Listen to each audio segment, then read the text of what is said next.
ఏ వ్యవస్థలో అవస్థలు ఉన్నా, ఎక్కడ ప్రజా సమస్యలు ఉన్నా నిరసన బాటతో తన మాటతో నిలబడే అరుణోదయం విమలక్క మనతో పాటు ఉన్నారు. ఇప్పుడు దేశంని ఒక విధంగా సంక్షోభానికి గురి చేస్తున్న, కన్నీటికి గురి చేస్తున్న ఆపరేషన్ కగారు అనేది కొనసాగుతుంది. దీనిపై విమలక్క అభిప్రాయం అడిగి తెలుసుకుందాం. అక్క నమస్తే. ఆపరేషన్ కగారు అనేది ఎంతవరకు కరెక్ట్? అంటే వ్యవస్థలో మార్పులను తీసుకురావాలా, లేకపోతే ఆపరేషన్ కగారు ద్వారా నక్సలైట్లను చంపడం అనేది ఎంతవరకు కరెక్ట్? మీ అభిప్రాయం ఏంటి? ఆపరేషన్ కగారు అనేటువంటిది సరైనది కాదని చాలా కాలం నుండి కూడా ఎక్కడికక్కడ నిరసన జరుగుతూ వస్తుంది. అయినా కూడా కేంద్ర ప్రభుత్వం ఆపకుండా దాన్ని మరింత ముందుకు తీసుకొస్తూ మానవ హననాన్ని ముందుకు తీసుకుపోతున్న పరిస్థితి కనబడుతుంది. ఇవాళ ఎంతమందిని ఈ మధ్యకాలంలో చూస్తే వందలాది మందిని పొట్టున పెట్టుకున్నారు. నిజానికి రాజ్యాంగం మీద ప్రమాణం చేసి అధికారంలోకి వచ్చినటువంటి ప్రభుత్వం రాజ్యాంగాన్ని ఉల్లంఘించి, కోర్టులను విస్మరించి, కోర్టులను పక్కన పెట్టి వాళ్ళ ఇష్టానుసారంగా వాళ్ళుగా నిర్ణయం తీసుకొని ఈ రకంగా ఆపరేషన్ కగారు పేరుతో అడవిపైన, ఆదివాసీలపైన, ప్రజలపైన యుద్ధాన్ని కొనసాగిస్తున్నటువంటి తీరు మనం చూస్తూ ఉన్నాం. చాలా విచారకరం, బాధాకరం కూడా. వాస్తవానికి ఈ దేశ మూలవాసులు ఆదివాసీలు. ఆదివాసీలే లేకపోతే అడవి లేదు, అడవి లేకపోతే మనం లేము. మరి ఈ స్పృహ మెడకాయ మీద తలకాయ ఉన్నటువంటి ప్రతి వ్యక్తి కూడా ఆలోచించాల్సినటువంటి అవసరం ఉన్నది.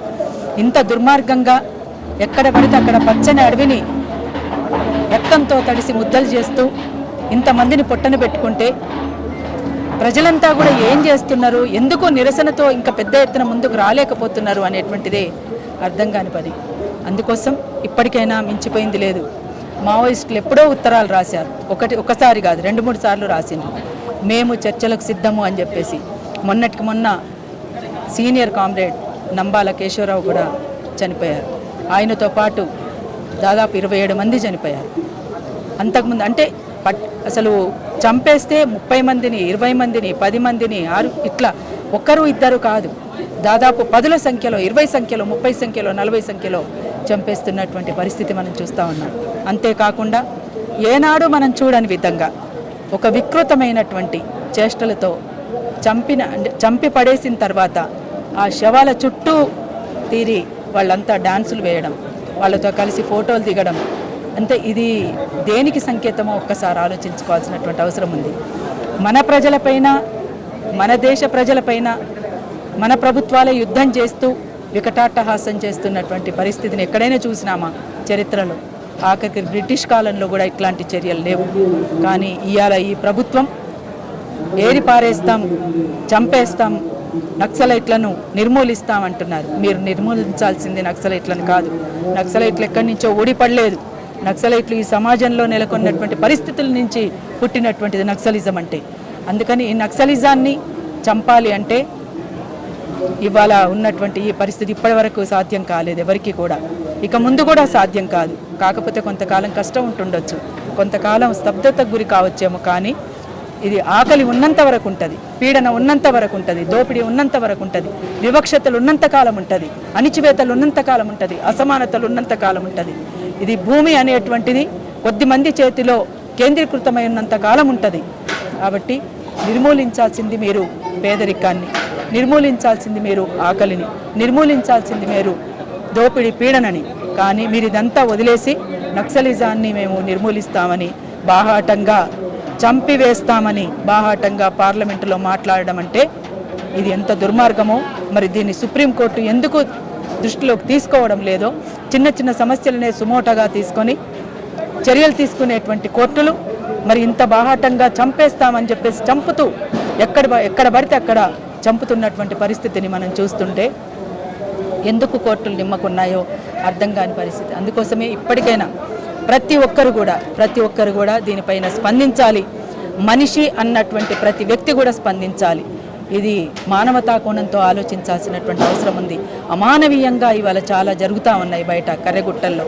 అందుకనే ప్రధానంగా ఒక డిమాండ్ చేస్తూ ప్రభుత్వానికి ఒక విజ్ఞప్తి కూడా చేస్తూ ముందుకు సాగుతున్నారు. అందరూ కూడా వ్యక్తులుగా, శక్తులుగా, పార్టీలుగా, సంస్థలుగా అందరూ కూడా ఆపరేషన్ కగార్ని వ్యతిరేకిస్తున్నాయి.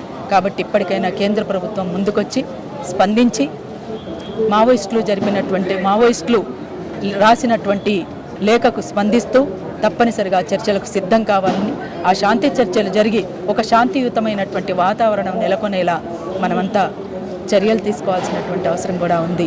ఇంకా అందరూ కూడా ఆలోచిస్తూ ముందుకు రావాలని, ఈ ఆపరేషన్ కగార్ని నిరసిస్తూ ఇంకా పెద్ద ఎత్తున ప్రజా ఉద్యమం ముందుకు రావాల్సినటువంటి అవసరం కూడా ఉందని చెప్పేసి భావిస్తా ఉన్నాం. అక్క, ఒక విషయము, ఒకప్పుడు నక్సలిజం వ్యవస్థ వేరుండే, అందులో మేధావులు అట్లాంటి వాళ్ళు ఉండేవాళ్ళు. ఇప్పుడు ఆ తీరు లేదు. అంటే బతకడానికే కష్టమైన వాళ్ళంతా, చిన్నవాళ్ళు, యుక్త వయసులో ఉన్న వాళ్ళందరూ నక్సలిజంలోకి పోతున్నారు. వాళ్ళంతా మృత్యుఘోషకు గురవుతున్నారు అనేది ఒకటి వినబడుతుంది. అంతేకాకుండా కేంద్ర రాష్ట్రాల్లో రాజకీయ వ్యవస్థ, పోలీస్ వ్యవస్థ ఇంత బలంగా ఉన్నప్పటికీ కూడా అంటే రాజకీయ నాయకులు పేదరికాన్ని గుర్తించలేకపోతున్నారు. వ్యవస్థలో ఏ లోపాలను అణిచితొక్కితే బాగుంటుందని మీరు అనుకుంటున్నారు? ఇప్పుడు నక్సలైట్లలో చిన్న వాళ్ళు ఉన్నారు, బాగా చదువుకున్న వాళ్ళు లేరు అంటున్నారు కదా. కామ్రేడ్ నంబాల కిషోరావు ఎంటెక్ మొన్నీ మధ్య చనిపోయినటువంటి, చిన్న వయసులో చనిపోయినటువంటి వాళ్ళు కూడా, చిన్న అంటే మరీ బాలలు కాదు, వాళ్ళు చదువుకున్నటువంటి వాళ్ళే, పీజీలు, డబుల్ పీజీలు చేసినటువంటి వాళ్ళంతా చదువుకుని ఇక్కడ బతకలేకపోలే వాళ్ళంతా కూడా ఏదో స్వార్థంతోటో లేకపోతే ఏదో సుఖ సంతోషాలతోటి వేరే ఏదో ఆలోచించిపోలేదు. ఈ సమాజాన్ని మార్చడం కోసం పోయారు. ఈ సమాజంలో నెలకొన్నటువంటి పరిస్థితుల్ని అవగాహన చేసుకొని ఈ సమాజంలో ఒక విప్లవాత్మకమైనటువంటి మార్పు రావాల్సినటువంటి అవసరం ఉందని భావించిపోయినటువంటి వాళ్ళని ఎవరో బలవంతంగా తీసుకుపోలేదు. వాళ్ళంతలో వాళ్ళు పోయినరు, చావుకు ఎదురుతూ పోయినరు వాళ్ళంతా కూడా. అంతే తప్ప చావు వస్తుందని తెలిసే పోయినరు, ఏ క్షణమైనా చనిపోతామని తెలిసే పోయినరు వాళ్ళు. ఎవరిని బలవంతంగా పంపించరండి. ఇప్పుడు మీరు బలవంతంగా మీడియా ఈ ఛానల్ పెట్టుకొని మీరు ఎవరు పనిచేయడం లేదు కదా, మీరుగా ఇష్టంతో పనిచేస్తున్నారు. అట్లనే వాళ్ళు కూడా ఇష్టంతో పోయారు. వాళ్ళు అంతే తప్ప దీన్ని వేరే రకంగా చూడాల్సినటువంటి అవసరం లేదు. అందుకని ఈ ఆపరేషన్ కగార్ అనేటువంటిది కావాలని కొంతమంది పనిగట్టుకొని ఈ రకమైనటువంటి మాటలు మాట్లాడుతున్నారు. అది ఎందుకంటే ఈ ఉద్యమాన్ని నీరుగార్చడానికి, ఈ ఆపరేషన్ కగారు సరైంది అని చెప్పడానికి చేస్తున్నటువంటి కుట్రలు ఇవన్నీ కూడా. అందుకని ఇది సరైంది కాదు ఎవరు మాట్లాడినా కూడా. అందుకోసం అందరూ చదువుకున్న వాళ్ళే, పెద్ద చదువుకున్నటువంటి వాళ్ళే. అందుకని చాలా ఉదాహరణలు ఉన్నాయి మన దగ్గర, మన ముందు. అందుకోసం దీన్ని పక్కదారి పట్టించడానికి ఏవేవో పనికి మాలినటువంటి మాటలు కొంతమంది మాట్లాడుతుంటారు. అట్లాంటి మాటలకు మనం తావివ్వాల్సినటువంటి అవసరం లేదు. అసలు వాస్తవాలు ఏమిటి, అసలు దేనికోసం ఇది జరుగుతున్నది, ఆ వాస్తవాల్ని బయటపెట్టాల్సినటువంటి సందర్భంలో ఇట్లాంటి మాటలు కొంతమంది కావాలని పనిగట్టుకొని మాట్లాడి పక్కదారి పట్టించేటువంటి ప్రయత్నం చేస్తూ ఉంటారు. కాబట్టి దీన్ని మనమంతా కూడా తప్పనిసరిగా ఆపరేషన్ కగారు నిలిపివేయాల్సినటువంటి అవసరం ఉంటుందని చెప్పేసి వెంటనే ప్రతి ఒక్కరు కూడా వాళ్ళ పద్ధతుల్లో, ఎవరికి తోచిన పద్ధతుల్లో వాళ్ళు నిరసనను వ్యక్తం చేయాల్సిందిగా ప్రజలందరికీ కూడా చేతులెత్తి నేను దండం పెడుతున్నాను. అందరికీ కూడా సెల్యూట్ చేస్తున్నాను. తప్పనిసరిగా మీరంతా వ్యతిరేకించాలి, ఆపరేషన్ కగార్ని ఆపాలి. వందలాది మందిని పొట్టన పెట్టుకొని మొత్తం కూడా అది అక్కడ జరుగుతున్నటువంటి వాస్తవాలు ఏమిటి, నిజానికి ప్రభుత్వానికి ప్రజల మీద ప్రేమ ఉండి మావోయిస్టులను చంపాలని చూస్తున్నారా అంటే అది కాదు. అంబానీ అదానీలకు అడవిని తాకట్టు పెట్టడానికి, అడవిలో ఉన్నటువంటి వనరుల సంపదనంతా కూడా వాళ్ళ కట్టబెట్టడానికి చేస్తున్నటువంటి ప్రయత్నాలు తప్ప మరొకటి కాదు. బాహాటంగా రెడ్ కార్పెట్ పరిచి దోచుకుపోండి అని చెప్పేసి ఆ దోచుకునే వ్యవస్థను తయారు చేయడానికి, దోపిడీని మరింత పెంచడానికి వాళ్ళు చేస్తున్నటువంటి ప్రయత్నాలు తప్ప మరొకటి కాదు. అందుకోసం ఆదివాసీలను రక్షించుకోవాలి, ఆదివాసీలను అండగా నిలబడినటువంటి మావోయిస్టులను రక్షించుకోవాల్సినటువంటి అవసరం ఉంది. ఇంకొక ప్రాణం ఎటు నుంచి కూడా పోవద్దు.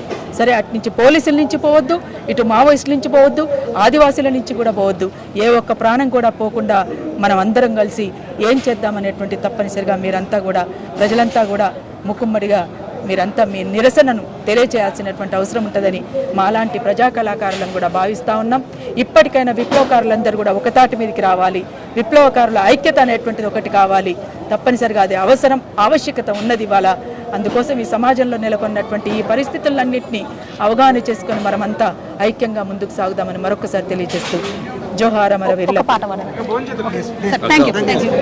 ఇది వ్యవస్థలో మార్పులు తీసుకురావాలి. దేశంలో ఉన్న పేదరిక నిర్మూలనకు రాజకీయ వ్యవస్థలు కృషి చేయాలి తప్ప ఒక వ్యవస్థను అణిచివేయాలని చూస్తే అడవుల్లోనో లేకపోతే అంతర్భాగంలోనో ఇంకా గుహల్లోనో ఉండి ఇట్లాంటి నక్సలిజం అనేది వ్యవస్థ పుట్టకుండా ఉండదు. ప్రజల్లో కూడా ఇట్లాంటి వాళ్ళు ఇంకా భవిష్యత్తులో పెరుగుతూనే ఉంటారని చెప్తున్నారు. నక్సలిజాన్ని అంతమొందించినంత మాత్రాన ప్రజా సమస్యలు పరిష్కారం కావు. కేంద్ర ప్రభుత్వము కొంతైనా మానవతా దృక్పథంతో ఆలోచించి వ్యవస్థలో ఉన్న మార్పులను తీసుకురావాలి.